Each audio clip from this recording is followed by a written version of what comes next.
Nous sommes à la ferme Jean Desrochers. À la base, c'est une entreprise laitière. Ici, le champ, là, ça a été récolté fin juillet. C'est des pois verts qui ont été récoltés ici fin juillet. On retrouve un mélange d'avoine-pois qui a été semé avec un semoir. Habituellement, l'entreprise le fait plus en semi-direct, mais cette année, là, vu les conditions de récolte, il a fallu qu'ils travaillent le terrain puis on semé avec un semoir à céréales.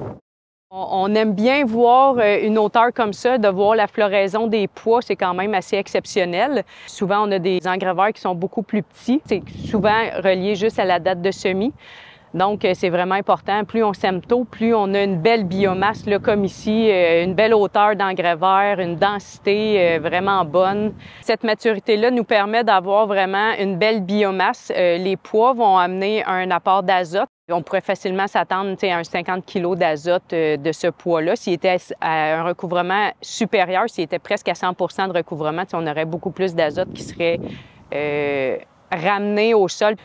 Une autre chose, ici, dans le fond, l'entreprise laisse le couvert tout l'hiver en place. Au niveau de l'érosion hydrique et l'érosion hydrène qu'on pourrait avoir au printemps, c'est des apports agro-environnementaux là, vraiment importants d'avoir ça. Puis en plus, avec la nouvelle théorie sur la matière organique, d'avoir quelque chose de vert, d'avoir un système racinaire vivant, bien, fait en sorte qu'on améliore toute la vie microbienne du sol, donc la structure du sol et également l'augmentation de matière organique au sol.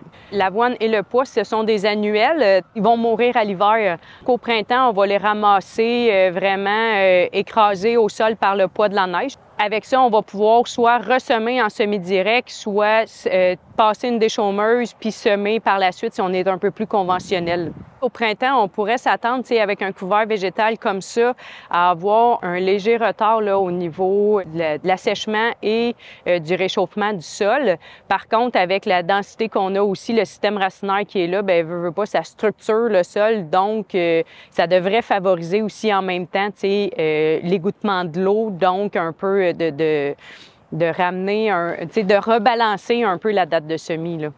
Un des gros avantages avec l'engrais vert, c'est que quand on applique du fumier au mois d'août, les graminées vont chercher l'azote qui est minéralisé par le fumier. De cette façon-là, bien, ça recycle l'azote. Puis au printemps, quand il va être au sol, quand il va être réincorporé au sol, bien, va libérer cet azote-là tranquillement, pas vite. Il n'amènera pas de la nouvelle azote, mais il va quand même recycler l'azote, le phosphore et la potasse aussi et tous les autres éléments qu'il utilise pour pousser. Il y a tellement d'éléments, tant sur la santé du sol, sur la biodiversité et tout, c'est très difficile de chiffrer, mais c'est certainement faisable de calculer la quantité d'azote que ce genre d'engrais vert pourrait apporter au système versus le coût de la semence.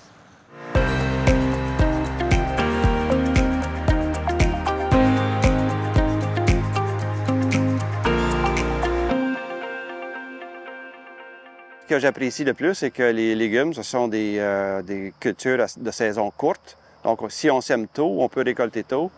Et ça nous permet de semer un mélange de cultures de couverture pour faire un beau couvert multi-espèces. J'essaie d'avoir un bon mélange de graminées, de légumineuses puis de crucifères.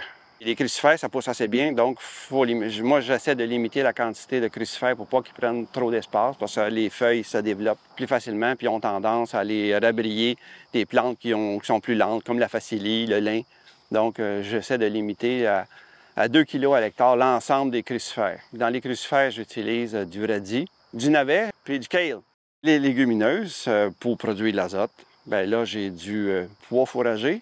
J'ai de la févrole, une bonne quantité de févrole. Ça pourrait être aussi du pois d'hiver autrichien. Puis dans les graminées, c'est de l'avoine avec de l'herbe du Soudan. Du crotalaire aussi, qu'on connaît mieux sous le nom de sun hemp en anglais, ou chanvre du Bengale.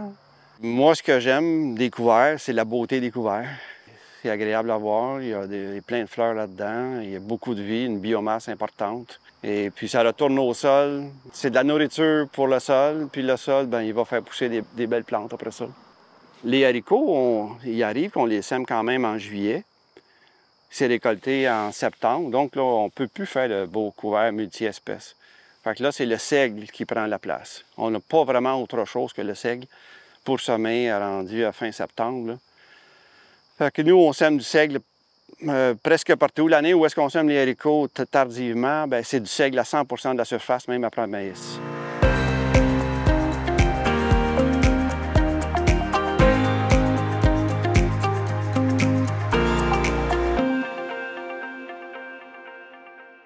idéalement, tout le monde ferait 3 ans de prairie. Mais il n'y a personne qui fait 3 ans de prairie.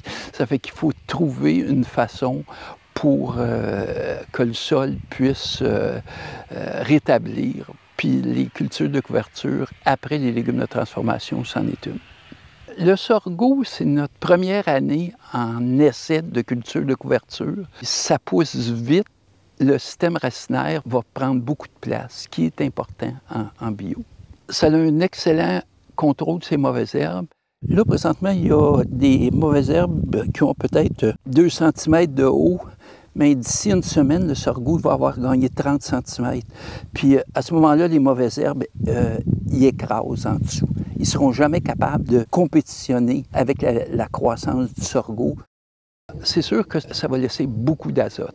L'avantage, c'est que l'azote des pois, il est presque perdu parce qu'ils sont récoltés très tôt, alors que si on sème une récolte de sorgho, il va tout de suite absorber l'azote résiduel des pois.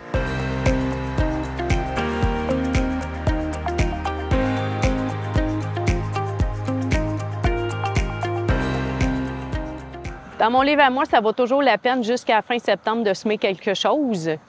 Pour éviter de laisser le sol à nu, que ce soit... C'est sûr que quand on est rendu fin septembre, il y a des plantes qui subissent bien les froids. Donc, avoine, pois, c'en est un mélange aussi. J'aurais moins tendance pour le coût de la semence à semer du pois. J'aurais plus tendance à semer juste une céréale, un fond de silo ou... qui coûte vraiment pas cher, mais de mettre quelque chose au sol pour éviter que le sol soit à nu, on a toujours avantage à mettre quelque chose jusqu'à temps qu'on ait des gelées.